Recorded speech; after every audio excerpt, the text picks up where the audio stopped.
Ustadz, corona ini adab atau ujian? Kalau nomor 3 tadi kan penyakit, kalau sekarang lebih spesifik. Corona ini adab, ujian, atau musibah? Maka sebenarnya secara sederhana Muslim itu terbagi menjadi dua. Ada yang pertama, Muslim itu yang mereka itu menjadi follower. Mereka itu Muslim yang kedua, dia bukan tipe follower. Dia tipenya adalah mufakir. Kalau kita sebut bahasa Inggris berarti thinker. Assalamualaikum warahmatullahi wabarakatuh. Innalhamdulillah wassalatu wassalamu ala rasulillah wa ala alihi wa sahbihi wa man tabi'ahum bi ihsan ila yaumil qiyamah. Ikhwan-ikhwan yang saya cintai karena Allah, para akhwat dan para ummahat yang dicintai oleh suaminya masing-masing dan bapaknya. Alhamdulillah, tentunya kita senantiasa bersyukur kepada Allah atas seluruh nikmat yang Allah telah berikan kepada kita.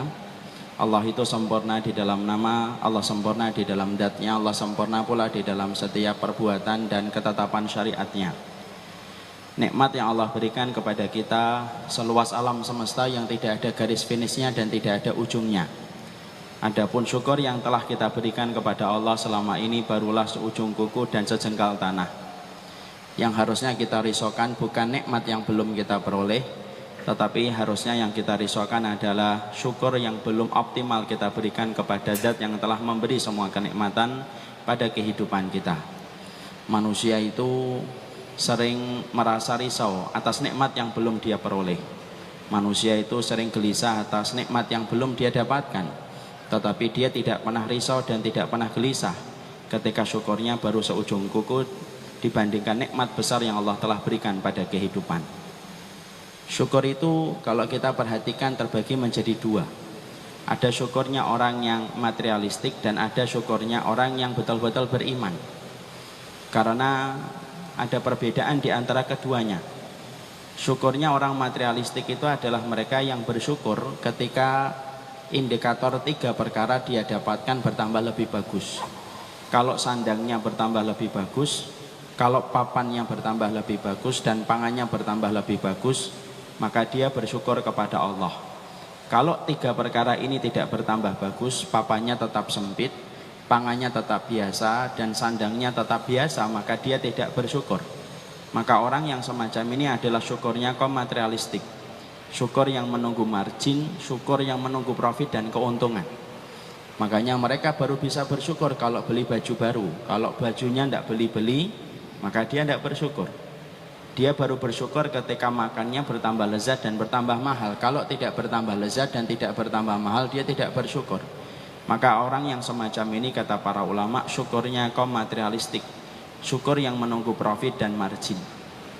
Ada syukur yang kedua, yaitu syukur orang yang beriman. Syukurnya orang yang beriman itu adalah syukur yang tidak terganggu dan terpengaruh dengan profit dan margin. Setiap orang yang dia bersyukur ketika dia mendapatkan kenikmatan, ketaatan, ibadah, kemudahan dia untuk beribadah kepada Allah, maka dia bersyukur. Walaupun mungkin sandangnya tidak bertambah bagus, walaupun papannya tetap 100 meter dan tidak bertambah luas, walaupun pangannya tetap dengan makanan sederhana tempe dan tahu, tapi selama dia mendapatkan kemudahan dalam ibadah, kenikmatan dalam ketaatan, maka dia tetap bersyukur kepada Allah. Maka semoga kita termasuk yang kedua, bukan bersyukur yang menunggu profit dan margin, tapi kita semoga termasuk yang pertama. Semoga kita termasuk yang kedua, yaitu bersyukurnya orang yang beriman dan bukan yang pertama. Apapun yang telah kita dapatkan, pastikan itu luar biasa besar nikmat yang Allah berikan pada kehidupan kita. Bukan bahagia yang menjadikan kita bersyukur, tapi bersyukurlah pasti kita akan dibahagiakan oleh Allah Subhanahu wa ta'ala. Makanya kalau ada seorang ustadz, bukan ustadz, solih tidak solih, guru tidak guru, kok dia merasa kehidupannya tidak merasakan kebahagiaan, simpel dan sederhana. Orang yang tidak bahagia itu pasti salah satu pemicunya karena dia kurang bersyukur kepada Allah atas seluruh nikmat yang dia telah dapatkan dan dia telah peroleh. Semoga kita senantiasa mampu bersyukur kepada Allah setiap waktunya dan setiap saatnya. Dan semoga Allah selalu menolong kita dan tidak pernah meninggalkan kita walaupun sekejap mata. Kepada Allah kita bersyukur dan kepadanya kita menggantungkan segala urusan kehidupan kita.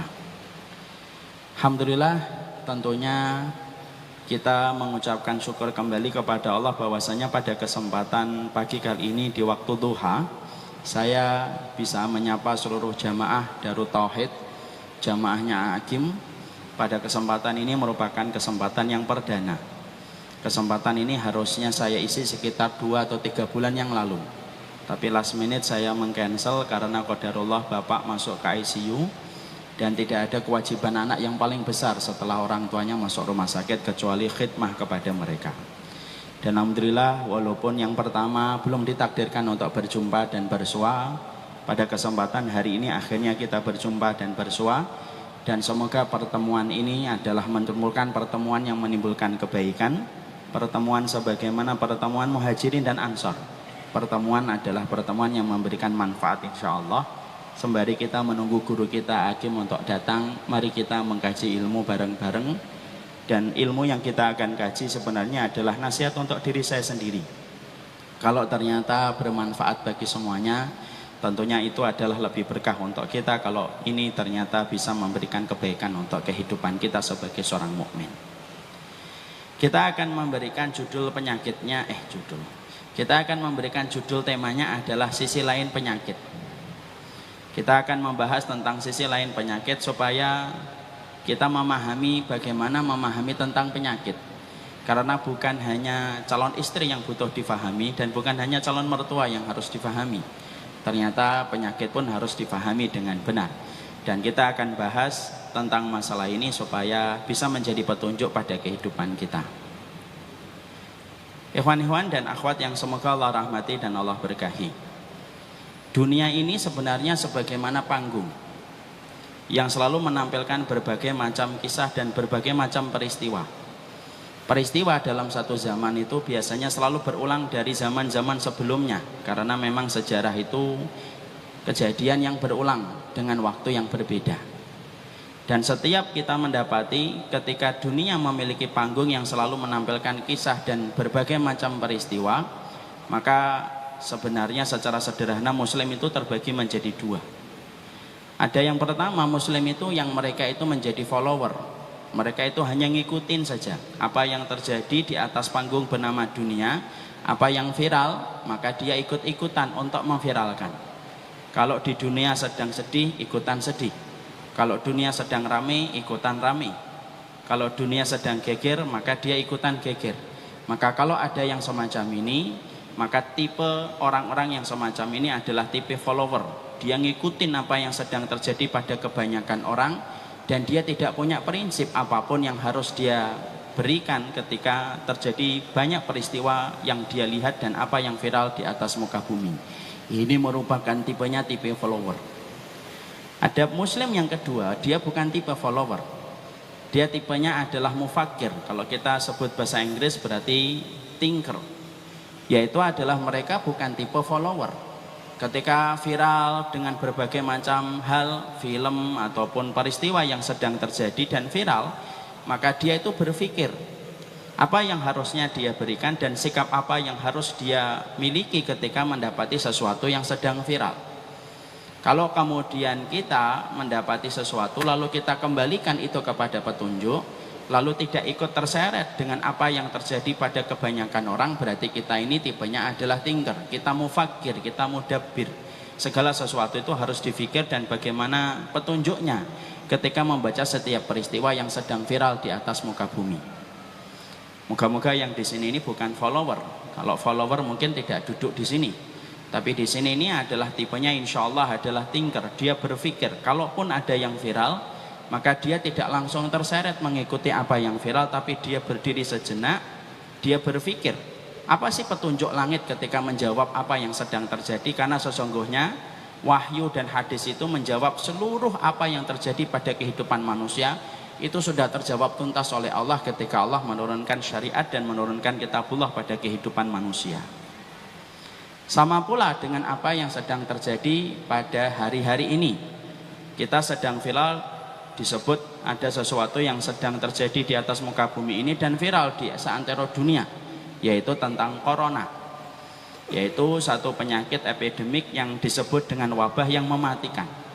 Dan banyak orang yang mereka itu ketika mendapati ada sesuatu yang bersifat penyakit epidemik yang bernama corona, banyak yang ikut-ikutan menjadi latah, banyak yang ikut-ikutan melakukan sesuatu yang tidak berdasarkan petunjuk, dia tidak paham apa yang harus dikerjakan, sampai kemudian akhirnya tipenya adalah tipe follower. Kalau yang lain beli makanan dan menimbun makanan, dia menimbun makanan. Kalau yang lain ketakutan, dia ikut ketakutan. Padahal harusnya kita tidak menjadi follower ketika kita menjadi muslim yang mengembalikan semua pertanyaan pada kehidupan kita harus dikembalikan kepada petunjuknya. Makanya pada kesempatan ini kita akan bicara tentang sisi lain penyakit. Kita akan mencoba untuk mentadaburi, kita akan mencoba untuk berpikir bagaimana kita menyikapi tentang corona, tentang satu penyakit yang sehari ini epidemik, dan kemudian pemerintah kita pun sudah berusaha untuk memberikan keterangan dan informasi supaya bisa menjadi petunjuk pada kehidupan masyarakat dan bangsa. Sekarang mari kita perhatikan bagaimana sisi seorang mukmin itu membaca peristiwa corona yang hari ini tersebar secara epidemik di atas muka bumi. Ada beberapa hal yang kita ingin sharing, dan semoga sharing kita ini bisa memberikan pencerahan bagaimana sikap seorang muslim ketika melihat satu penyakit.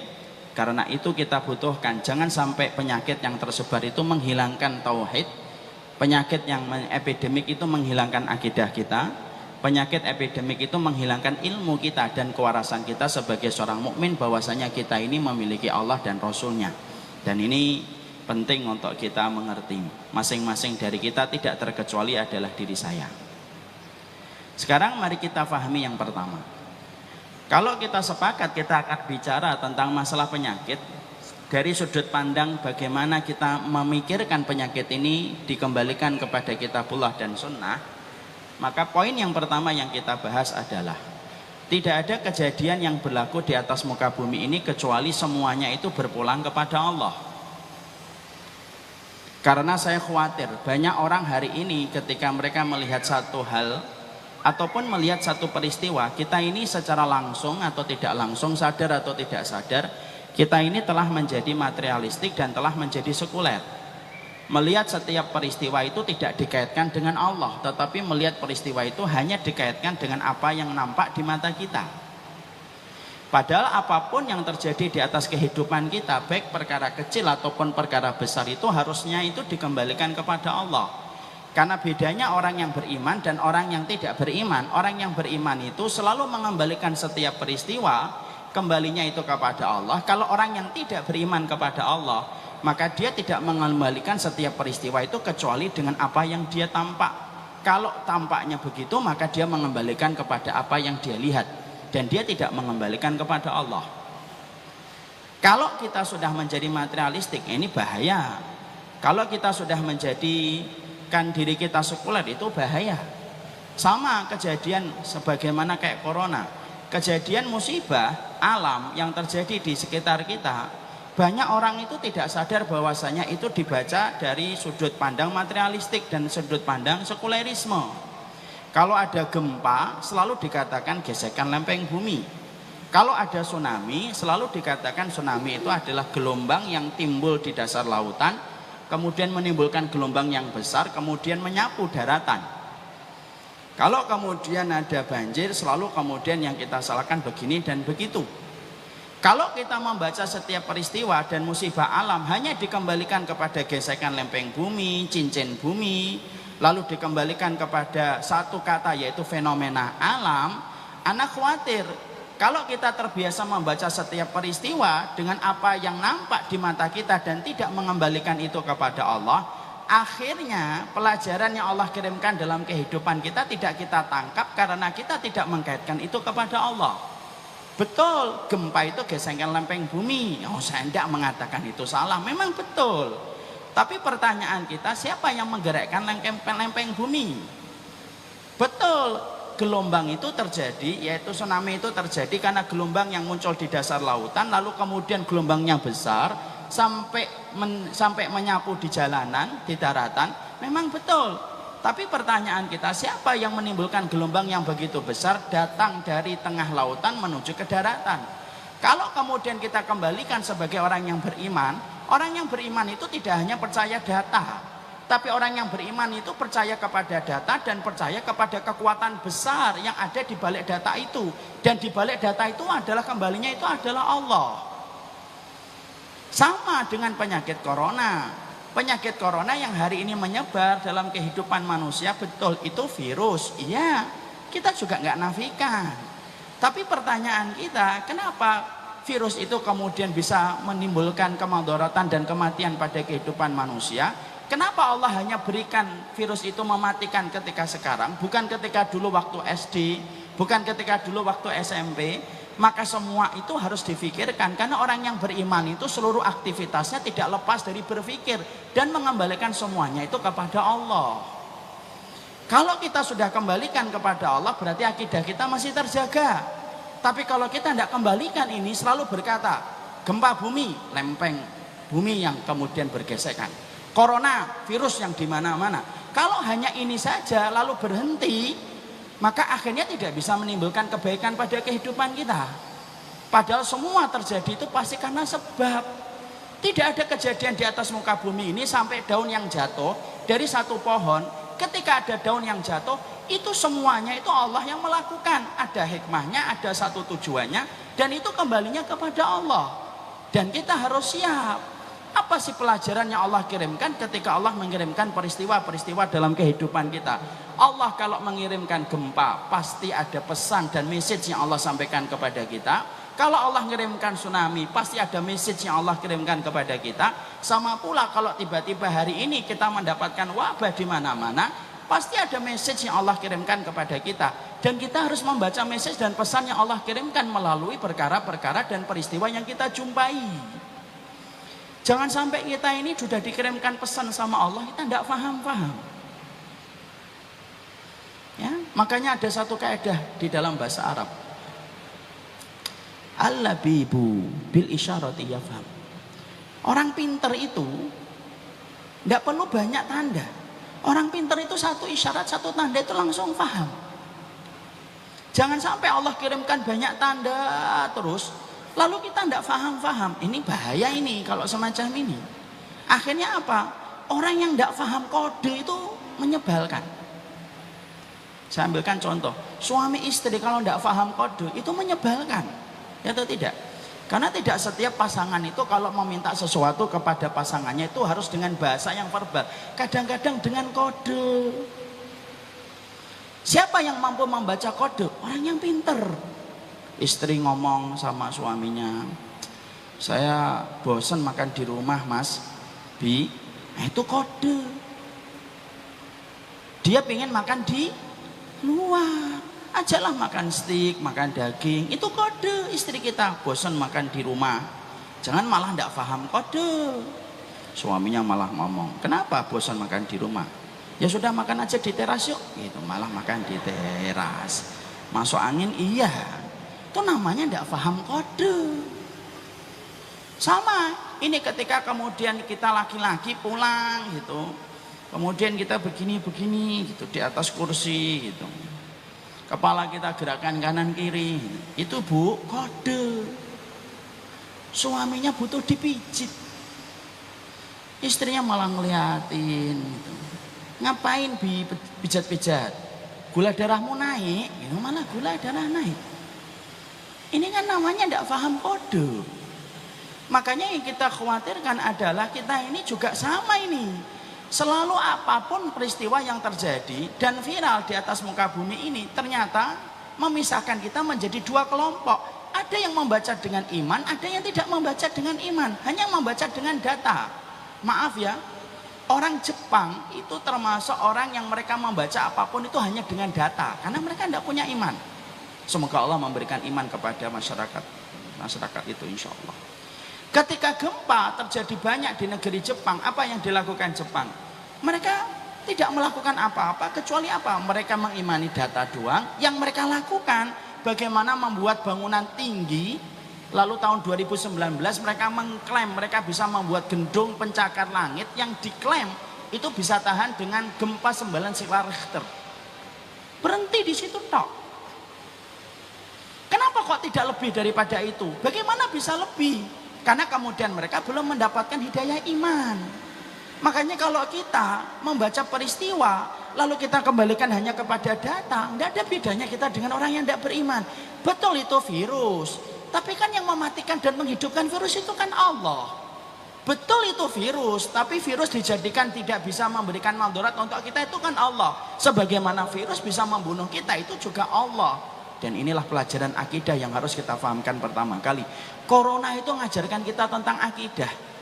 Apa pelajaran tentang corona? Kita punya Allah dan ada message yang Allah kirimkan untuk kita. Apa salah satu message yang Allah kirimkan kepada kita tentang corona? Sesombong apapun kita, sekuat apapun kita, ternyata kita dengan virus yang tidak kelihatan pun bisa kalah.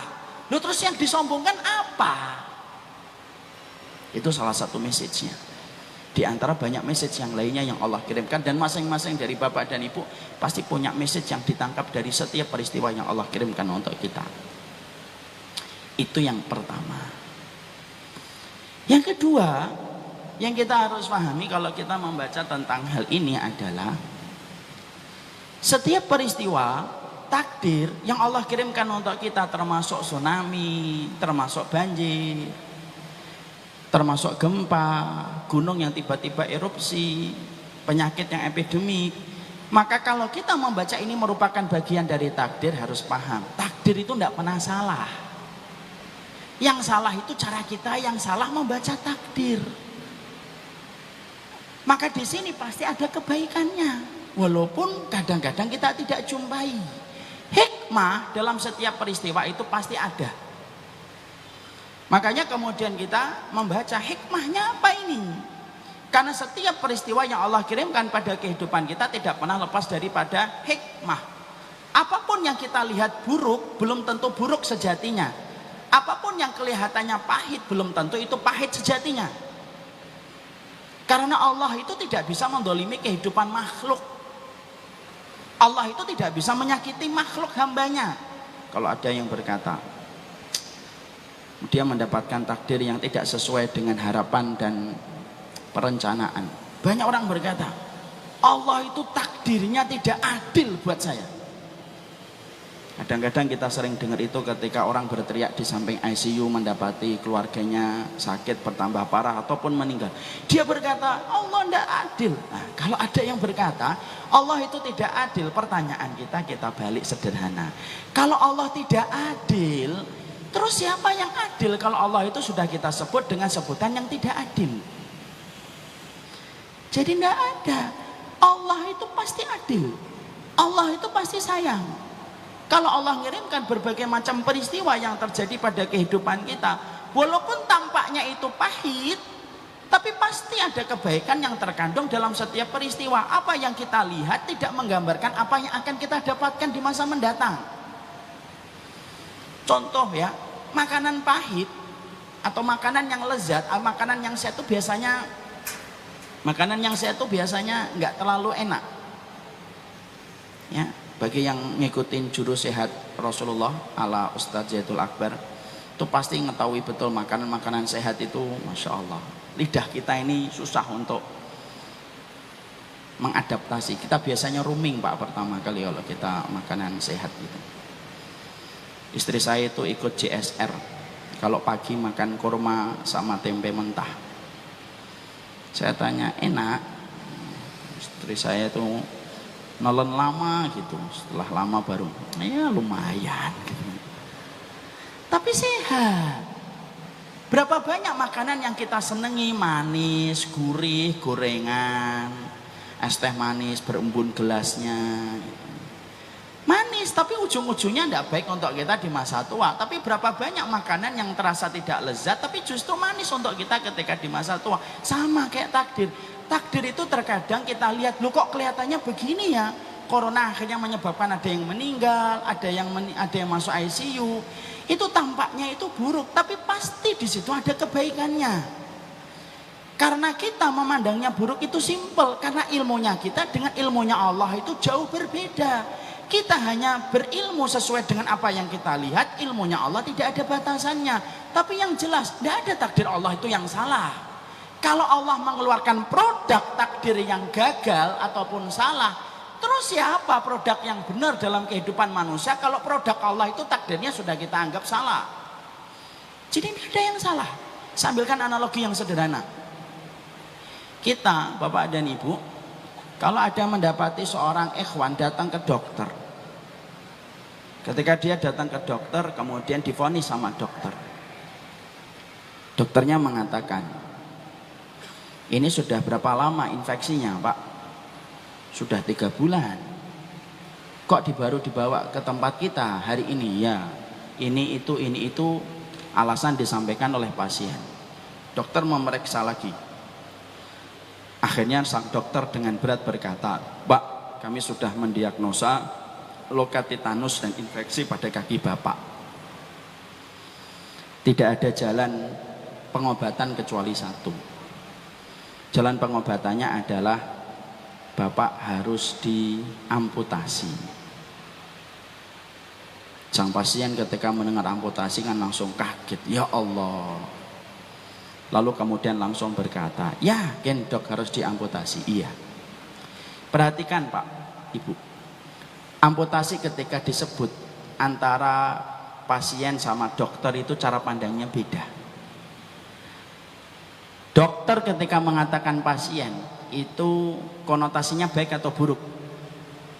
Dokter ketika mengatakan harus diamputasi baik atau buruk? Baik. Karena kalau Bapak tidak diamputasi, infeksinya menjalar ke atas, nyentuh ke lambung, nyentuh ke ginjal, nyampe ke jantung, sakitnya bisa beberapa kali lipat daripada sakit ketika tetanusnya baru sampai di kaki. Akhirnya menyebabkan kematian yang fatal. Itu dokter. Dokter ketika mengatakan amputasi itu konotasinya baik. Beda dengan pasien. Pasien ketika mendengar amputasi, pasien itu nyangkanya, ya Rob, dari 2 kaki menjadi 1 kaki. Dari yang asalnya berjalan normal harus pakai tongkat. Dari asalnya bisa berlari-lari kemudian sekarang tidak bisa lari-lari. Makanya kemudian pasien ketika mendengar amputasi karena konotasinya buruk, perhatikan, pasien itu akan berkata, dok jangan diamputasi, saya ini penyerang di klub bola kecamatan, kalau Bapak amputasi saya terus gimana karir saya menjadi penyerang di klub sepak bola kecamatan? Di situ kita dapatin kata-katanya satu, amputasi. Tapi cara pandang dokter dengan cara pandang pasien itu beda banget.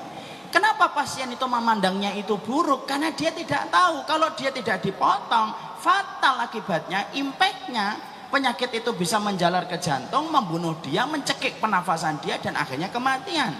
Tapi kenapa sang dokter ketika mengatakan amputasi itu baik? Karena ilmunya dokter itu berbeda dengan ilmu dan referensi sang pasien. Kita selama ini kalau membaca takdir, kita seringnya pandangan kita itu kayak pandangan pasien. Pandangannya itu adalah pandangan yang terbatas. Akhirnya kita nganggapnya jelek, akhirnya kita nganggapnya buruk. Padahal berapa banyak yang buruk dan jelek tetapi ternyata berujung kepada kebaikan hidup kita di masa mendatang. Cuma karena akal kita ya hanyalah sebongkah tangan, kemudian pandangan kita hanyalah sejarah apa yang tidak tertahan dengan tembok, akhirnya menjadikan kita sering mengatakan, ini takdir kok buruk banget ya. Kenapa kok tiba-tiba ada corona sih? Kenapa kok tiba-tiba ada gempa? Kenapa kok tiba-tiba ada tsunami yang kemudian ada pada kehidupan orang? Lalu akhirnya kita itu berseudon kepada Allah. Padahal Allah itu tidak pernah salah produk takdirnya. Makanya apa yang kita jumpai itu buruk, bisa jadi itu kebaikan yang kita tidak tahu kapan kebaikan itu Allah akan berikan pada kehidupan kita. Lihat Rasulullah, Nabi Muhammad ketika beliau terusir dari kota Mekah, lalu kemudian terusir dari kota Mekah untuk pindah ke kota Madinah. Kalau kita pikir secara logika, terusir dari kota Mekah itu kan buruk karena terusir. Padahal kota Mekah itu kota kelahiran Rasulullah. Nabi itu yang paling berhak untuk menguasai kota Mekah itu Nabi Muhammad. Kenapa? Karena beliau keturunan langsung dengan Nabi Ibrahim yang membangun kota Mekah. Tapi justru ketika Nabi terusir dari kota Mekah pindah ke kota Madinah, Justru di kota Madinah yang identik dengan pandangan mata itu kalah karena terusir dari kota Mekah. Justru kota Madinah itu akhirnya memberikan buah yang manis. Kemenangan Nabi itu bukan ketika di Mekah, tapi kemenangan Nabi diperoleh dari kota Madinah. Jadi di situ kita menjumpai takdir itu tidak ada yang salah. Dan saya khawatir nih, nanti entah corona, entah penyakit, entah bangkrutnya kehidupan kita, entah tiba-tiba ada keluarga kita yang sakit, tiba-tiba ada dokter mengonis keluarga kita kena kanker, kena tumor, apapun itu, tiba-tiba anak kita divonis oleh dokter bahwasanya terkena penyakit yang berat, pastikan takdir tidak ada yang salah. Yang salah itu cara kita memanca takdir itu, karena Allah tidak pernah mampu mengeluarkan produk yang gagal ketika memberikan mandorot dan keburukan bagi kehidupan manusia. Pasti ada kebaikannya. Corona ini walaupun tampaknya ngeri, ada nggak kebaikannya? Pasti. Apa kebaikannya Ustadz? Saya nggak ngerti sekarang. Tapi yang pasti mungkin kebaikannya kita akan dapatin entah 20, entah 30 tahun lalu, entah 30 tahun akan datang. Ada kebaikan yang Allah berikan karena setiap takdir itu selalu menimbulkan satu pelajaran dalam kehidupan manusia. Ini saya pernah punya kisah nyata Pak, tapi ini sudah sering saya sampaikan di berbagai macam kesempatan. Ada salah satu jamaah saya, beliau ini punya restoran. Ketika saya ngisi kajian di restoran beliau, maka beliau ngobrol-ngobrol dengan saya. Lalu nanya ketika sudah selesai kajian, ngobrol dengan saya, nanya, Ustadz tahu nggak kenapa saya punya usaha restoran? Saya bercanda, ya mana saya tahu Pak, kan Bapak yang lebih tahu. Beliau berkata, saya ini punya usaha restoran karena difitnah dan didolimi Ustadz. Saya saat itu makan, meletakkan sendok. Wah, kelihatannya bagus kisah nyata ini. Saya dengerin, gimana asalnya Pak? Beliau berkata, saya dulunya ini kerja di satu bank konvensional. Bertahun-tahun saya kerja di bank konvensional itu sampai akhirnya tiba-tiba ada tim saya, teman saya dalam satu tim memfitnah saya. Atasan saya menerima semua input info dari dia tanpa bertabayun dan cross check kepada saya. Dan akhirnya saya difitnah dan akhirnya dipecat secara tidak terhormat. Saya itu stres, frustasi. Dulu tidak pernah saya bayangkan hidup saya tidak lagi di kantor, karena saya membayangkan saya nanti akan menua dan saya akan pensiun dari kantor itu. Saya frustasi, linglung, tabungan mulai menipis, istri mulai berkata-kata, kapan kamu kerja lagi, kapan kamu kerja lagi. Akhirnya saya itu betul-betul pasrah Ustaz. Nah saya ini tipe laki-laki kalau saya lagi frustasi, saya tuh sukanya masak. Masya Allah. Karena saya dulu pernah kuliah di Tata Boga. Saya mikir Masya Allah ya, frustasi aja masak. Padahal banyak perempuan sekarang frustasi enggak masak-masak. Beliau akhirnya masak. Akhirnya ketika kesukaannya masak, ternyata masakan beliau itu seleranya banyak disenangi orang. Akhirnya beliau ketika ada acara besar keluarganya, kemudian beliau mengajukan diri proposal. Saya ajalah yang kemudian masak, nanti uangnya untuk rezeki keluarga saya. Diterima, banyak yang cocok, banyak yang cocok. Akhirnya banyak mengusulkan punya warung, buka warung rame.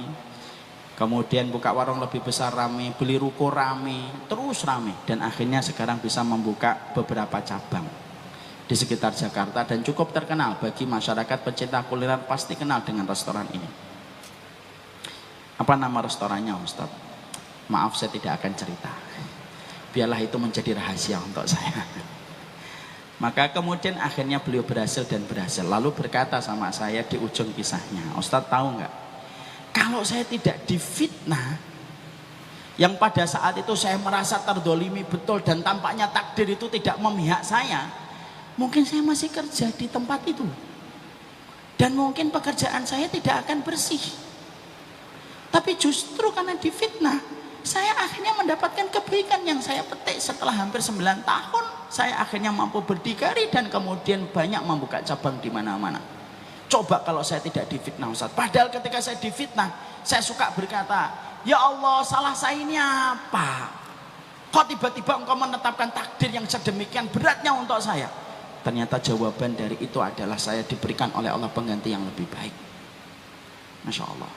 Makanya antum nih kalau pengen punya usaha restoran kok berhasil, nunggu orang memfitnah antum. Kalau antum sabar pasti insya Allah antum akan. Ini namanya takdir, itu pasti membawa kebaikan. Makanya kalau kita dapati tsunami, banjir, corona, pastikan bahwasanya di sini ada hikmah. Orang yang mampu membaca hikmah itu apa? Orang yang mampu membaca hikmah itu adalah orang yang bersih hatinya dalam ilmunya. Kalau kita belum mampu membaca hikmah, bukan berarti kita bodoh. Enggak, berarti memang kita terbatas akalnya dan kita tunggu dari Allah. Apa sih pelajaran dari corona ini ya Allah? Pasti Allah akan berikan. Kalau kita belum mendapatkan pelajaran dan hikmahnya, tunggu di ruang tunggu. Jangan buru-buru untuk kemudian menggugat atas apa yang Allah lakukan. Karena Allah yang tahu kapan memberikan pelajaran untuk disampaikan kepada manusia, kapan menahan ilmu untuk manusia, itu Allah yang tahu. Allah itu tahu kapan musim rambutan, Allah itu tahu kapan itu musim durian, Allah itu tahu kapan itu musim mangga, dan Allah tidak pernah ketukar-tukar setiap waktu dan masanya mereka untuk panen. Sama, kalau Allah ingin memberikan sebuah hikmah dalam kehidupan manusia, yang paling tahu hikmahnya Allah, dan pasti satu waktu Allah akan berikan dalam kehidupan manusia. Dan itu kita yakin. Kenapa? Allah itu mensifati dirinya dengan kata Al-Alim, dan salah satu konsekuensi dari kata Al-Alim itu apa? Semuanya akan Allah ajarkan untuk manusia. Kalau Allah melihat di situ ada kemaslahatan untuk kita. Dan itu yang kedua. Kalau kita melihat kasus penyakit. Yang ketiga yang kita harus paham, kita harus mengerti penyakit itu tidak selalu identik dengan hilangnya keberkahan. Ini kita nggak bicara corona dulu, tapi penyakit secara umum. Banyak masyarakat kita itu suka mengatakan kalau penyakit itu tanda Allah itu marah sama kita. Banyak masyarakat kita, termasuk mungkin saya dulu waktu SD dan SMP, kalau ngeliat orang sakit itu mungkin banyak maksiatnya. Makanya kadang-kadang kalau kita komen, ada teman kita sakit-sakitan gitu, kita sukanya komen, sebulan lalu tipes, pekan lalu DB, sekarang demam. Dosamu apa sih sakit? Masyarakat kita kan suka mengatakan semacam itu kan. Orang sakit tanda tidak barokah. Barokah itu sehat. Kata siapa? Kata siapa barokah itu pasti sehat? Belum tentu. Memang betul, sehat dan afiat itu salah satu makna berkah, tapi tidak semua sehat itu barokah. Kan kita sering dengar kata yang disampaikan oleh Imam Ibnu Rajab, al barokatu kullu ma tuzidukum fitah. Yang namanya barokah itu kata Ibnu Rajab, apapun yang menambah ketaatan itu barokah. Bisa jadi orang yang sehat belum tentu barokah karena tidak menambah ketaatan. Bisa jadi yang sakit itu barokah karena menambah ketaatan. Dan maaf, barokah itu tidak selalu identik yang menurut kita indah. Belum tentu. Lihat Mekah dan Madinah. Mekah Madinah itu yang paling indah apanya? Masjidil Haram sama Masjid Nabawi. Tanahnya tandus, tanahnya gersang. Dibandingkan dengan tempat kita, lebih hijau tempat kita. Dibandingkan Bekasi, kayak tempatnya saya, kota yang indah insya Allah bagi yang bersabar. Dan saya termasuk yang bersabar. Itu mungkin lebih indah Bekasi dengan berbagai macam hal. Kalau di Indonesia kita melemparkan biji jambu yang tumbuh jambu, saking suburnya tanah kita. Maaf ya, kalau kita ke Mekah dan Madinah, itu tanahnya tidak subur. Kita melemparkan biji sawo yang tumbuh kurma. Karena memang tanaman yang cocok di sana itu memang tanaman-tanaman yang tahan dengan cuaca dan sengatan yang panas. Tapi Masya Allah, walaupun tanahnya tidak sesubur tanah kita, kemudian pemandangan hijaunya tidak sebagaimana tanah kita. Coba kalau kita ditanya, mana tanah yang paling barokah di atas muka bumi? Kita pasti tidak akan ada yang berbeda pendapat, pasti mengatakan tanah yang paling barokah di atas muka bumi, tanah Mekah dan Madinah. 1 kali sholat 100.000, 1 kali sholat 1000 kali lipat. Walaupun secara pemandangan itu kalah dengan pemandangan di sekitar kita. Di situ kita paham, berkah itu tidak selalu identik dengan apa yang kita pandang indah. Sama, masyarakat kita suka mengatakan penyakit itu tidak barokah. Kata siapa? Kalau penyakit itu tidak barokah, Berarti Nabi Ayub itu tidak barokah hidupnya. Karena beliau diberikan sakit oleh Allah setelah 70 tahun. Dampak dari sakitnya Nabi Ayub yang saya baca dalam tafsir, maaf kalau ada yang cerita dulu, kalau kita waktu di SD kan bu guru kita mengatakan sakitnya Nabi Ayub itu sampai ulat keluar, dimasukkan lagi ulatnya oleh Nabi Ayub.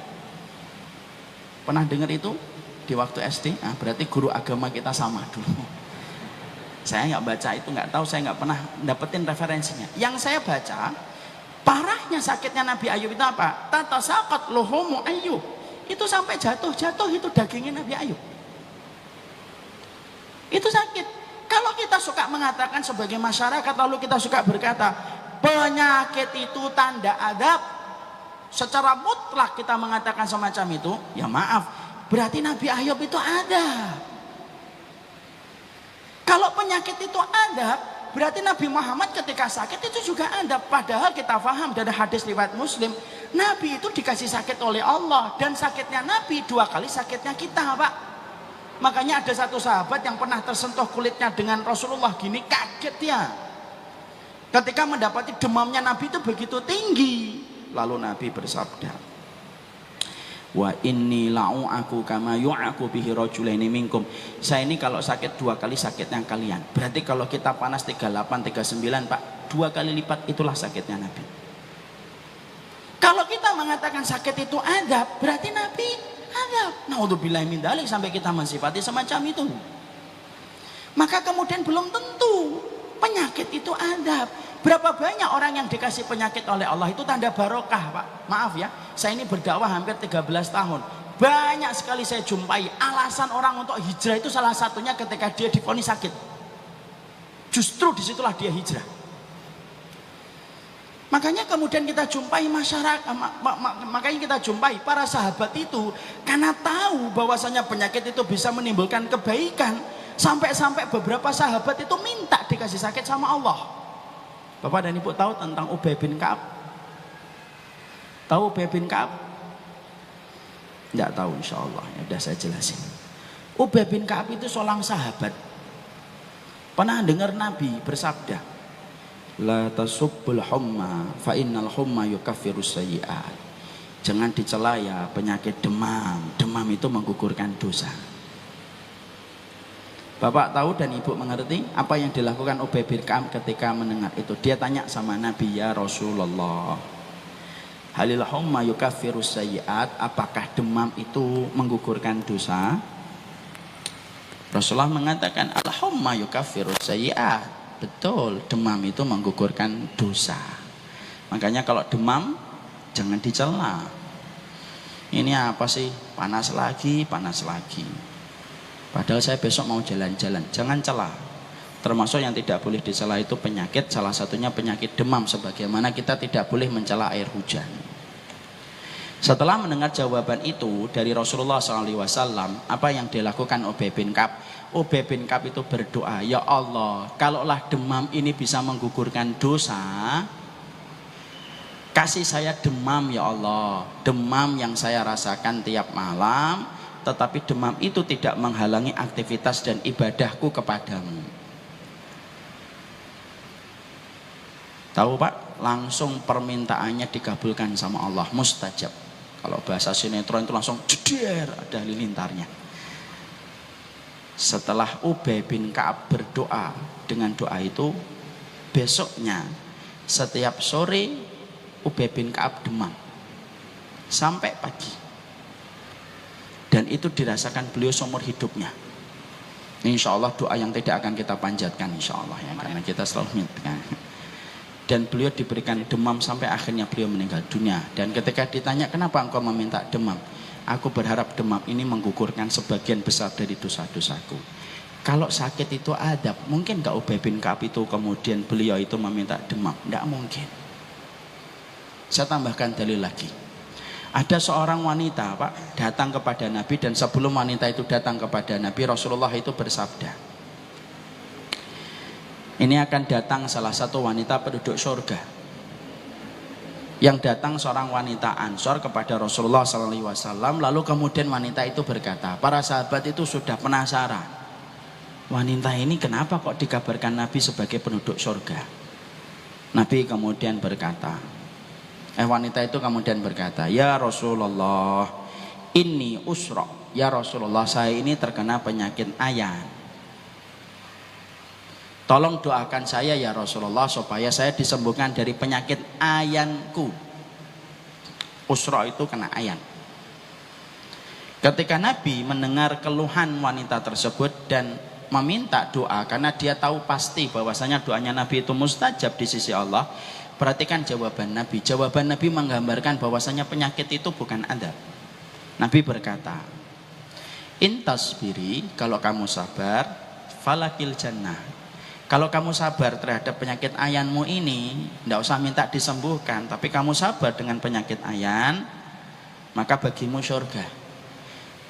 Wa in syi'ti, tapi kalau memang kamu masih memaksa, saya mendoakan, saya doakan semoga kamu disembuhkan. Wanita ini milih yang mana? Mungkin kalau wanita hari ini memilih yang kedua dulu Ustaz, masalah surga nantilah kita omongkan lah gitu. Mungkin gitu. Kalau wanita itu kemudian berkata kepada Rasulullah, ya Rasulullah, kalau memang ayanku ini bisa menghantarkan aku ke surga, sudah tidak usah didoakan ya Rasulullah. Saya akan bersabar dengan penyakit ayanku. Kalau memang akhir dari penyakit ayanku ini adalah surga. Masya Allah. Lalu akhirnya insarafa, dia bubar meninggalkan Rasulullah. Ketika meninggalkan Rasulullah baru beberapa langkah dia balik lagi.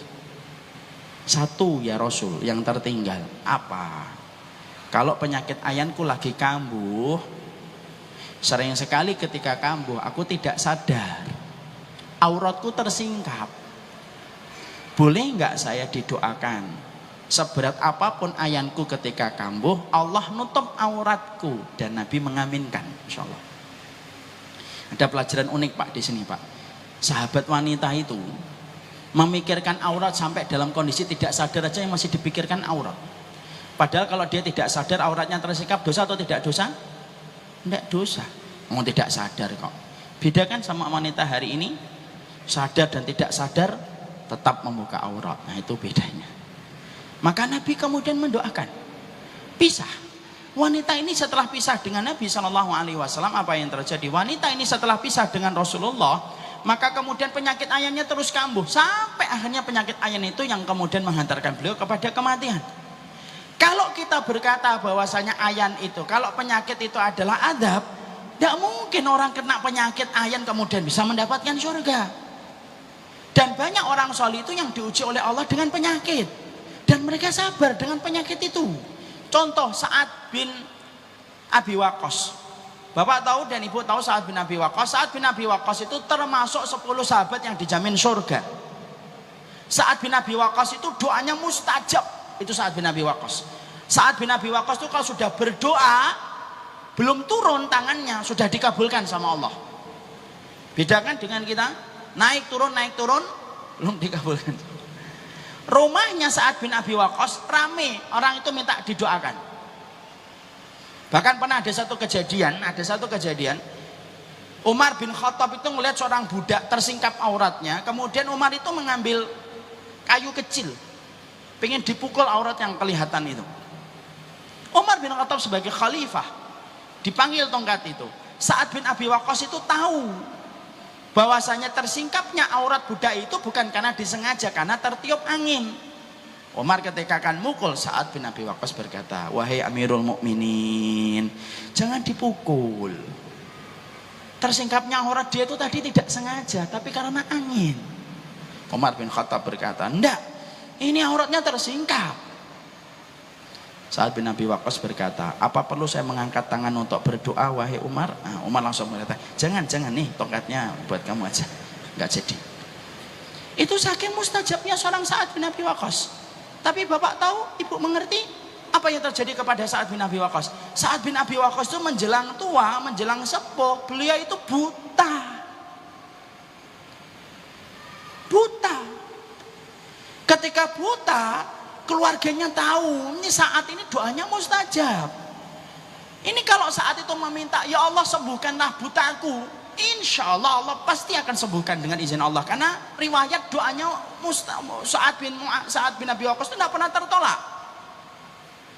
Perhatikan, ada salah satu kerabatnya berkata, wahai pamanku, kenapa engkau nggak pernah berdoa supaya disembuhkan penyakit butamu itu? Saya itu nggak bisa bayangkan itu. Jawaban dari Sa'ad bin Abi Waqqas itu saya belum bisa untuk mengamalkan. Beliau berkata sama keponakannya yang saat itu datang, wahai keponakanku, aku mendapati buta dari Allah itu lebih aku ridho dan lebih aku cintai daripada aku mengangkat tangan dan supaya Allah itu merubah apa yang sudah Allah berikan yang pertama ketika Allah memberikan aku buta. Dan itu alasan yang tidak bisa ditolak oleh keponakannya. Dan semenjak saat itu, dari waktu itu, akhirnya keluarganya tahu Sa'ad bin Abi Waqqas tidak akan pernah meminta disembuhkan dari buta. Saking ridhonya beliau terhadap penyakit yang Allah berikan kepadanya. Jadi yang namanya penyakit itu tidak selalu ada. Makanya disitulah kemudian kita harus paham. Jangan suka mempersepsikan dengan pandangan sempit. Bahwasanya kemudian orang apabila dalam kondisi sakit itu pasti ujiannya itu pasti hilang barokahnya, belum tentu. Makanya kita lihat kan kejadian kisah nyata di Australia, ada seseorang yang bernama Ali Banat, hidupnya penuh dengan hal-hal yang sia-sia, tapi setelah divonis kanker dia berubah. Semua barang-barang branded yang dia beli dia jual, dia pakai uangnya untuk membangun sekolahan, membangun masjid, membangun panti asuhan di daerah Afrika. Sampai tepat 2 tahun ketika di bulan Ramadan 2 tahun lalu beliau meninggal pada hari Selasa dalam kondisi bertobat kepada Allah. Itu namanya sakit. Jadi bisa jadi ada yang sakit itu barokah. Nanti kalau ada yang kena penyakit jangan kemudian ini adab ini. Jangan gitu. Tidak setiap penyakit itu ada. Nanti ada yang bersihin, wah adab ini. Jangan gitulah. Dan itu merupakan bagian dari hal yang kita harus baca dengan petunjuk. Itu yang ketiga. Yang keempat, Ustadz, corona ini adab atau ujian? Kalau nomor 3 tadi kan penyakit, kalau sekarang lebih spesifik. Corona ini adab, ujian, atau musibah? Maka kalau kita ingin untuk mengkaitkan apakah corona ini adab, ujian atau musibah, harus kita kembalikan kepada kriteria definisi masing-masing. Apa itu ujian, apa itu musibah, atau apa itu adab. Jangan sampai buru-buru, karena buru-buru itu bisa menyebabkan kita salah mengambil kesimpulan. Sekarang kita bedah dulu. Ustadz, bedanya apa ujian, musibah, ataupun adab? Beda. Ujian dan musibah itu sifatnya adalah untuk orang yang beriman, itu ujian dan musibah.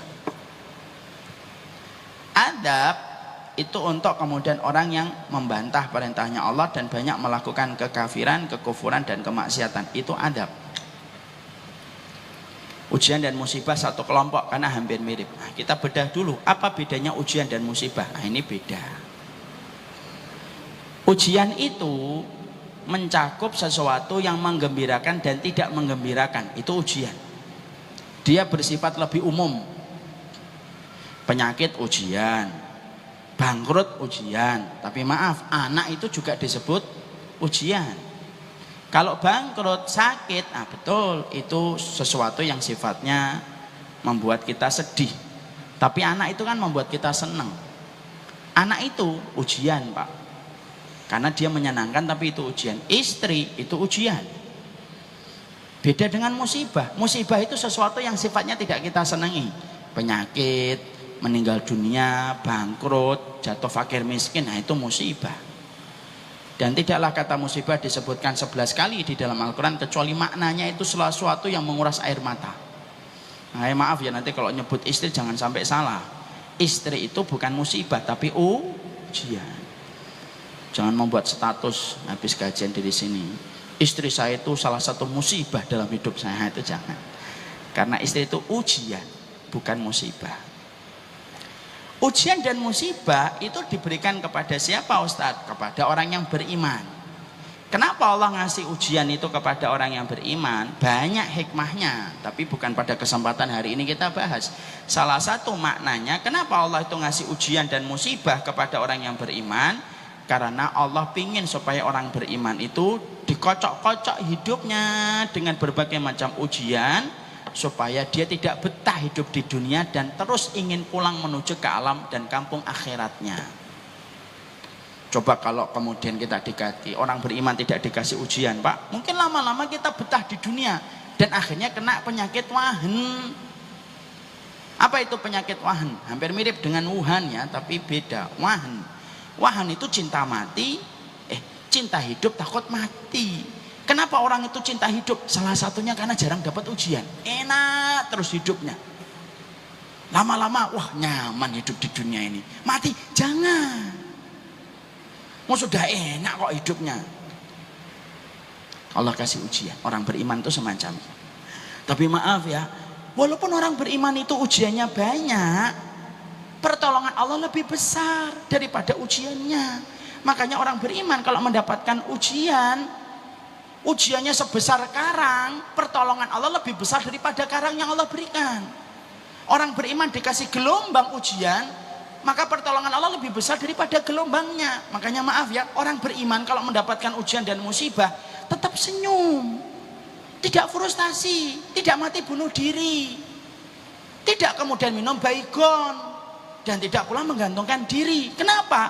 Pertolongan Allah lebih besar. Seberat apapun, selama ujiannya itu lebih kecil daripada pertolongan Allah, maka mereka tetap merasakan kenikmatan hidup. Makanya orang Palestina tidak ada yang mati bunuh diri, walaupun hidupnya itu penuh dengan berbagai macam tekanan hidup. Tidak kayak kita kan, kita ngaji tenang, belum sarapan makan nasi goreng dulu, habis ini sudah merencanakan nanti habis Istiqlal makan siang di mana gitu. Kalau orang Palestina kan enggak. Orang Palestina itu diliputi dengan rudal, kemudian dengan peluru. Tapi kenapa kok mereka tenang, senyum? Foto-foto yang mendokumentasikan orang Palestina itu rata-rata mereka senyum, padahal kehidupan mereka penuh dengan tekanan yang luar biasa.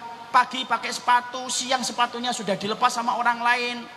Siang pakai kemudian jubah, malamnya jubahnya yang melepaskan orang lain ketika meninggal dunia. Tapi kenapa orang Palestina itu tenang hidupnya? Sederhana, pertolongan Allah lebih besar daripada ujian yang Allah berikan. Ini ujian dan musibah. Yang kedua, ini ujian dan musibah. Ini adab. Adab ini untuk siapa Ustaz? Untuk orang-orang yang kemudian mereka berlaku dosa, berlaku maksiat, melakukan kemungkaran, melakukan kemaksiatan. Allah berikan kepadanya adab. Tapi adab itu ada dua, kata para ahli tafsir. Yang pertama adab istiqsal, ada yang kedua disebut dengan adab ghairu istiqsal. Apa itu adab istiqsal? Adab yang mengenai kepada satu kaum habis dilumat dengan adab dan tidak ada yang disisakan hidup. Itu namanya adab istiqsal. Contohnya adab istiqsal itu di mana, Ustaz? Adab yang mengenai kepada kaumnya Nabi Nuh, adab yang mengenai kemana kaumnya Nabi Lut, habis, tidak ada yang tersisa gitu, enggak. Sampai kaumnya Nabi Lut itu anjingnya aja ikut diadab sama Allah. Makanya suara lolongan anjing itu terdengar ketika daratan mereka diangkat oleh langit. Anjingnya itu ketakutan sampai melolong. Habis. Itu namanya istiqsal. Setelah Rasulullah Shallallahu Alaihi Wasallam diutus pada kehidupan kita, Nabi diutus pada kehidupan kita, adab istiqsal ini sudah tidak ada. Karena Nabi salah satu fungsinya rahmatan lil alamin. Salah satu makna rahmatan lil alamin itu apa? Adab tidak lagi istiqsal, tetapi adab itu diberikan kepada sebagian kaum masih disisakan oleh Allah. Kenapa masih disisakan? Supaya bisa menceritakan apa yang mereka alami, dan supaya kemudian mereka bisa bertobat kalau kemudian mereka mendapatkan adab, kalau masih disisakan hidup. Maka kemudian ketika kejadian kayak gini, makanya dalam setiap peristiwa tidak bisa kemudian dikatakan itu langsung dengan satu kriteria. Saya tidak setuju kalau ada yang mengatakan langsung corona itu adab. buru-buru mengatakan semacam itu tidak tepat. Di generalisir itu tidak tepat. Sebagaimana buru-buru mengatakan corona itu ujian, itu juga kurang tepat kalau di generalisir. Kenapa? Kasusnya beda-beda. Saya ambilkan contoh kasus. Orang ketika ada kejadian tsunami di satu tempat, itu tidak bisa kita katakan tsunami itu adab secara general, dan tidak bisa dikatakan adab secara general, dan tidak bisa dikatakan ujian secara general. Contoh, maaf saya ambilkan contoh. Di Palu ketika terjadinya tsunami, apakah semua orang yang kena tsunami di Palu itu kemudian orangnya tidak taat sama Allah? Enggak, ada banyak orang yang taat yang terkena musibah tsunami. Bahkan saya pernah ketika ngisi kajian terapi healing ketika habis kejadian tsunami di Palu, ada yang cerita sama saya, ini ada pondok Ustadz, ada seorang santriwati yang hafal 30 juz yang juga terkena musibah. Dan ada salah satu kisah yang cukup viral, itu adalah ketika gempa terjadi, maka ada salah satu santri yang dikasih tahu, ayo cepat keluar, kemungkinan ada susulan. Santriwati ini berkata, bentar saya cari jilbab saya dulu dan cadar saya. Udah tidak apa-apa, ini lagi kemudian dalam kondisi darurat. Tapi ternyata beliau akhirnya tertimpa bangunan karena terjadi susulan. Hafal 30 juz. Bedakan dengan mungkin kita 3 surat yang terakhir, kalau beliau kan 30 juz. Kalaulah beliau kemudian terkena tsunami dengan ketaatan beliau, sore hari maghrib itu kemudian tiba-tiba mungkin dia dihanyutkan oleh tsunami, terseret dengan pusaran tsunami, terbentur dengan kayu, terbentur dengan mobil, terbentur dengan motor, terbentur dengan paku dan tembok yang ikut terseret, kemudian dia tidak bisa nafas, kemudian harus minum air tsunami yang pekat karena sudah bercampur dengan lumpur, kemudian lumpurnya masuk ke paru-paru, lalu dia tidak bisa nafas sampai kemudian perutnya menggelembung karena kemudian terisi dengan air, dan dia tidak bisa menyelamatkan diri karena terjangan tsunami tidak bisa dilawan dengan secanggih apapun kita berenang. Maka semua itu sampai akhirnya dia menutup mata, terambil kemudian ruhnya dari jasadnya ketika meninggal dalam tsunami itu. Kalau sebelum tsunami itu datang dia dalam kondisi taat kepada Allah, semua sakit yang dia dapatkan dari awal sampai dia menutup mata itu adalah ujian untuk menggugurkan sebagian besar dari dosanya, supaya ketika balik kepada Allah sudah terhapus dengan ujian yang dia peroleh. Tapi bisa jadi ada orang di sampingnya sore hari, bisa jadi mungkin habis melakukan maksiat, mungkin habis minum alkohol, mungkin habis kemudian berzina, lalu terseret dengan tsunami, sama, terbentur dengan tembok, terbentur dengan mobil, terbentur dengan motor, sampai kemudian betul-betul membabi buta semua benturan itu, dia tidak bisa nafas, mati. Tapi dalam kondisi dia bermaksiat selama hidupnya sampai dia diterjang tsunami, maka itu azab. Apa yang dirasakan itu belum lagi ditambah dengan apa hisab yang menunggunya. Sama Pak, kalau kemudian kita kaitkan dengan corona yang hari ini kita dapatkan, jangan buru-buru mengatakan azab, jangan buru-buru mengatakan ujian. Kasusnya bisa beda-beda. Kalau ada orang taat, dia sholat, kok tiba-tiba kemudian kena penyakit itu, naudzubillah min dzalik, dan insya Allah Allah akan pasti kemudian jaga kita insya Allah dalam setiap kebayangan kita. Maka bisa jadi ketika dia orangnya taat, dzikir pagi, dzikir petang, kemudian dia tidak pernah membantah perintahnya Allah, maka ketika mendapatkan itu, maka itu adalah ujian. Tapi kalau ada orang yang kemudian mendapatkan itu dalam kondisi dia bermaksiat, tidak paham tentang petunjuk, melakukan dosa terus menerus pada kehidupannya, maka itu berarti itu adalah azab, dan Allah kirimkan itu untuk menjadi peringatan bagi manusia yang masih hidup. Nah disitulah kita paham, jangan buru-buru mengatakan azab, jangan buru-buru mengatakan ujian, dan kita tidak usah kemudian menilai secara teliti dan secara detail karena bukan pekerjaan kita. Jadi jangan suka nilai-nilai orang. Ada orang kena banjir, didatangi rumahnya. Menurut saya ini adab ini buat kamu ini. Nggak usah gitu. Ada orang penyakit, oh penyakit itu dua, ada adab dan ujian. Tapi antum ini cocoknya ini adab ini, nggak usah gitu. Karena itu menjadi pembelajaran untuk kita dan menjadi hikmah dalam kehidupan kita. Itu yang keempat. Sekarang baru kemudian kita menukik bagaimana kita nyikapin corona secara ikhtiar. Maka yang pertama, kalau kita sudah mendapati kabar semacam ini, jangan sampai tauhid kita hilang, Pak. Jangan sampai akidah kita hilang. Yang menyembuhkan dan memberikan penyakit itu Allah, tapi Allah itu memberikan sifat pada dirinya dan pada zatnya itu dengan kata Asy-Syafi. Asy-Syafi itu apa? Asy-Syafi itu adalah Maha Penyembuh. Harus yakin sama Allah. Keyakinan kita sama Allah itu lebih besar daripada kegaduhan yang terjadi atas satu wabah. Jangan sampai kegaduhan wabah mengalahkan keyakinan sama Allah. Ini kan kebalik ini. Konsep kita ini, keyakinan kita sama Allah itu harus lebih besar daripada kegaduhan yang terjadi. Siapapun yang di sini kok kemudian dia lebih percaya kegaduhan daripada keimanan dia kepada Allah, ini bahaya ini. Yang hilang ini bukan hanya kesehatan, tapi yang hilang adalah akidah dan tauhid kita. Segaduh-gaduhnya dunia ini dengan berbagai macam peristiwa yang terjadi, pastikan iman kita kepada Allah lebih besar daripada kegaduhan yang kita dengar. Dan Allah sudah mensifati kata Asy-Syafi. Asy-Syafi itu Maha Penyembuh. Kalau kemudian Allah sudah mensifati Maha Penyembuh, pasti semuanya akan Allah berikan dengan kebaikan. Saya kalau boleh sharing sedikit, agak sedikit melenceng tapi pasti ada kaitannya.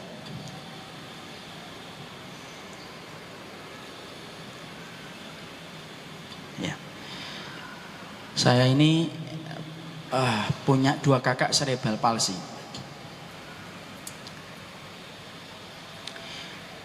2 kakak cerebral palsy itu beda dengan Down syndrome. Kalau Down syndrome itu ciri khas wajahnya itu kelihatan dan hampir sama. Kalau cerebral palsy itu Pak, Ibu, wajahnya kayak orang normal, tapi mereka itu kayak di bawah 3 tahun dan 5 tahun. Kakak yang pertama cerebral palsy, kakak yang kedua cerebral palsy. Ngancingin baju enggak bisa, pakai celana harus dipakein, makan harus didudukkan, diambilkan makan, mandi harus dimandikan. Itulah yang disebut cerebral palsy. Memang bisa dilatih. Tapi tahun 60-an, 70-an itu belum banyak sekolahan yang membuka untuk penderita cerebral palsy. Tidak kayak hari ini. Apalagi di kota kecil yang bernama Kudus. Saya berasal dari Kudus. Ada salah satu hal yang saya dapatkan adalah ibu saya, mendiang ibu, tidak pernah meninggalkan kedua kakak saya seumur hidupnya. Kecuali 2 kali. Satu ketika haji, yang kedua ketika umroh. Kedua kakak saya ini, kalau ibu saya pergi sebentar keluar, ini rumah, keluar sebentar ke depan, maka selalu kedua kakak saya itu akan terus mengulang-ulang kata yang sama kayak anak kecil. Kalau lagi minta sesuatu itu diulang-ulang terus tanpa bosan. Dengan bahasa cedal dan ala pembicaraan, ala kata-kata anak kecil, orang Jawa. Jadi kalau ibu saya pergi ke kelontong depan gitu ya, 15 menit, itu kedua kakak saya bisa bilang, ibu endi, ibu endi, ibu endi, ibu mana, ibu mana, ibu mana. Terus kita jawab, ke depan. Ibu endi, ke depan. Ibu endi, ke depan. Terus berulang-ulang. 1 jam tidak pulang, sudah mulai gelisah. Biasanya yang perempuan tantrum, nangis dia karena minta ibu pulang.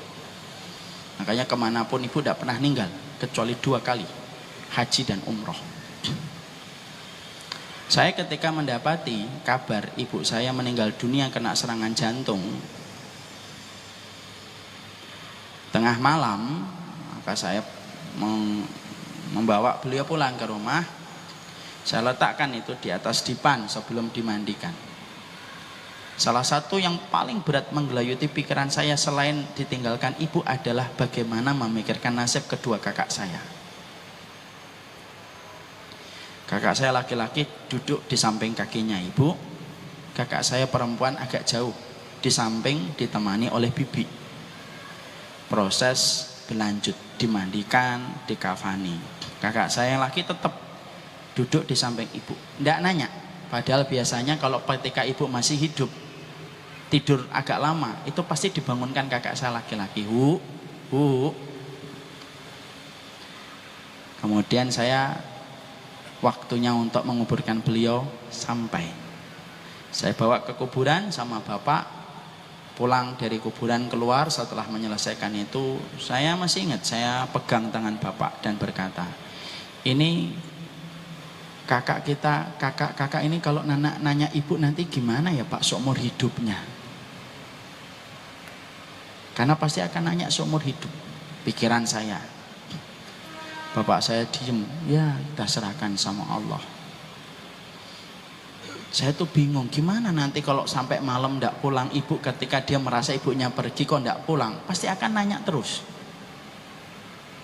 Saya pulang gitu, duduk gitu. Sore, kedua kakak saya diem. Malam, diem lagi. Berganti hari, berganti pekan, berganti bulan. Sekarang sampai hampir 5 tahun menuju 6 tahun. Semenjak meninggalnya ibu, tidak pernah terlintas pertanyaan sekalipun dari kedua kakak saya yang bertanya, Bu endi, Bu itu mana? Tidak pernah. Seakan-akan Allah itu memenuhi janjinya ketika mensifati dirinya dengan kata Al-Hafidh, Maha Penjaga. Saya itu mendapati seakan-akan Allah itu bicara sama kedua kakak saya. Sudah ya, ibumu sudah meninggal dunia, tidak usah ditanya. Dan kedua kakak saya itu tidak pernah tanya tentang ibunya walaupun sudah berlalu 6 tahun. Sesuatu yang hampir mustahil terjadi kalau ibu saya masih ada. Apa pelajaran yang kita peroleh? Allah itu kalau sudah mensifati dirinya dengan sebuah sifat, Allah tepati itu. Allah kalau sudah mengatakan dirinya Asy-Syafi', Allah tepati. Jangan sampai iman kita kepada kegaduhan itu lebih besar daripada iman kita kepada sifat-sifatnya Allah. Khawatir boleh, hilang harapan sama Allah itu haram. Takut boleh. Tapi kalau kemudian kita lupa bahwasanya Allah itu ada, haram hukumnya. Karena iman kepada kegaduhan itu tidak boleh mengalahkan iman kita kepada Allah. Itu yang pertama. Tetap tenang. Kemudian yang kedua, ikhtiar tetap dilakukan nggak Ustadz? Betul, ikhtiar tetap dikerjakan. Cuci tangan, apa informasi yang disampaikan pemerintah yang mengerti atau dokter yang mengerti, kita ikuti. Disuruh mencuci tangan, disuruh menjaga stamina tubuh, jaga stamina tubuh. Tapi selain itu juga kita melakukan tindakan-tindakan yang disampaikan di dalam syariat itu apa? Banyak menjaga dengan doa Bismillahilladzi la yadurruhu ma'ismihi syai'un fil ardi wala fis sama. Banyak berdoa. Kalau mulai sakit ngambil pengobatan Nabi. Nabi itu Masya Allah ya, kalau sakit merutinkan 3 surat Al-Ikhlas, Al-Falaq, An-Nas. Beliau usapkan ke bagian tubuh yang terasa sakit. Kemudian berdoa kepada Allah, karena Allah itulah yang kemudian memberikan perlindungan. Dan salah satu perlindungan Allah itu sebabnya adalah dengan zikir yang kita ucapkan. Kalau ada yang sudah mulai sakit, cobalah minum madu, minum kemudian pengobatan yang ada sesuai dengan petunjuk orang yang faham dan kompeten dalam masalah kesehatan. Atau salah satunya kita bisa mengamalkan sunnah Rasulullah. Kalau ada yang sakit, telunjuk kita basahi dalam riwayat Muslim. Basah dengan air ludah. Kita tempelkan ludah itu ke atas tanah. Ke tanah. Lalu dari kemudian tanah yang sudah bercampur dengan ludah kita di telunjuk, kita usapkan ke bagian tubuh yang terasa sakit. Sembari membaca Bismillahi turbatu ardina biriqati ba'dina yushfa saqimuna bi'idni rabbina. Tanah bumi kami menyembuhkan sebagian penyakit sebagian dari kami, dengan ludah sebagian dari kami dengan izin Allah. Diusapkan bagian yang terasa sakit. Kalau yang terasa dada mulai sesak, usapkan itu sembari yakin sama Allah. Jangan pakai sugesti. Kalau ngamalkan sunnah itu jangan pakai sugesti, pakai iman. Iman itu lebih tinggi daripada sugesti. Usapkan ke bagian tubuh. Kalau yang di sini sesek, kalau yang pusing sini, yang sakit sini, mungkin utang belum dibayar sini yang diusap. Itu bagian dari ikhtiar. Itu bagian dari ikhtiar. Kalaupun ada, naudzubillahi min dzalik, kita ngomong yang terburuk. Kalaupun betul-betul terjadi, ada kena, kok kita kena itu, maka saya mengatakan sesungguhnya orang yang terkena wabah itu, kalau dia dalam kondisi beriman, meninggalnya dalam kondisi syahid. Makanya Rasulullah SAW kemudian beliau itu berkata, orang yang terkena ta'un itu termasuk orang yang mendapatkan syahid. Syahid itu ada 3. Syahid dunia akhirat, syahid dunia tetapi tidak syahid akhirat, tidak syahid di dunia tapi syahid di akhirat. Itu penjelasan para ulama terdahulu dari kalangan salafus salih.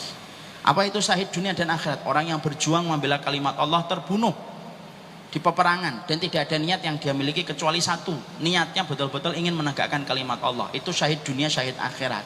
Ada yang kedua, syahid di dunia tapi tidak syahid akhirat. Siapa itu? Orang yang berjuang, berperang tetapi niatnya bukan karena Allah, tapi niatnya mendapatkan pujian atau mendapatkan harta. Syahid dunia, dia tidak dikafani, dia tidak dimandikan, tapi dia tidak mendapatkan syahid akhirat. Ada yang ketiga, tidak syahid di dunia tapi syahid di akhirat. Kenapa? Karena di dunianya dia tetap dimandikan, dikafani sebagaimana orang biasa. Siapa itu? Orang yang mati melahirkan, orang yang mati terbakar, orang yang mati tertimpa bangunan, orang yang mati kemudian terkena wabah, itu tidak syahid di dunia tapi syahid di akhirat. Di dunianya tetap diperlakukan sebagaimana orang biasa, dimandikan, dikafani, kemudian disolatin. Tapi kalau dia mendapatkan, dia tertimpa bangunan, tenggelam, kena penyakit perut, sakitnya, bersalin, dia tetap dimandikan, dia tetap dikafani, tapi secara pahala dia mendapatkan pahala orang yang syahid di akhirat kalau dia mendapatkan itu dalam kondisi beriman kepada Allah Subhanahu wa taala. Tapi tidak boleh berdoa, ya sudahlah saya minta aja untuk dapat, untuk datang. Tidak, jangan. Jangan meminta penyakit walaupun di dalam penyakit ada keberkahan yang kita peroleh. Ya Allah, berikanlah saya sakit sebagaimana sakitnya Nabi Ayub, ya Allah. Alah, jangan. Kayak kuat aja kamu nanti nerima, malah kemudian kita kufur terhadap takdir Allah. Kemudian jangan lupa untuk berdoa yang banyak kepada Allah Subhanahu wa taala, karena doa itu merubah yang mustahil menjadi mustajab. Wallahu a'lam bishawab. Mungkin ini yang dapat kita sampaikan. Sudah ditulisi pengumuman 5 menit lagi. Ini pun sudah 10 menit yang lalu ya. Jadi sudah nerjang 5 menit sisanya. Jadi mungkin ini yang dapat saya sampaikan. Semoga penyakit corona yang kita dapatkan di sekitar kita itu menjadikan kita tidak kehilangan iman kita kepada Allah. Muslim itu 2, Muslim follower dan Muslim thinker. Semoga yang di sini bukan follower, yang lain gaduh ikut gaduh, yang lain takut ikut takut, yang lain borong masker ikut borong masker, yang lain borong mie ikut borong mie. Jangan gitulah, kita kan thinker, kita berpikir, dikembalikan semua kepada petunjuk. Beliau sudah berdiri di situ. Ini sebenarnya tanda dan kode. Orang pintar itu paham kode. Dan saya orangnya sensitif banget kalau ada orang kayak gini. Jazakallah khair. Berkenan tanya jawab Ustaz 5 menit. Tanya jawab pada Ustaz? 5 menit boleh? Boleh? Ya. Masih kalau ada waktu? Baik.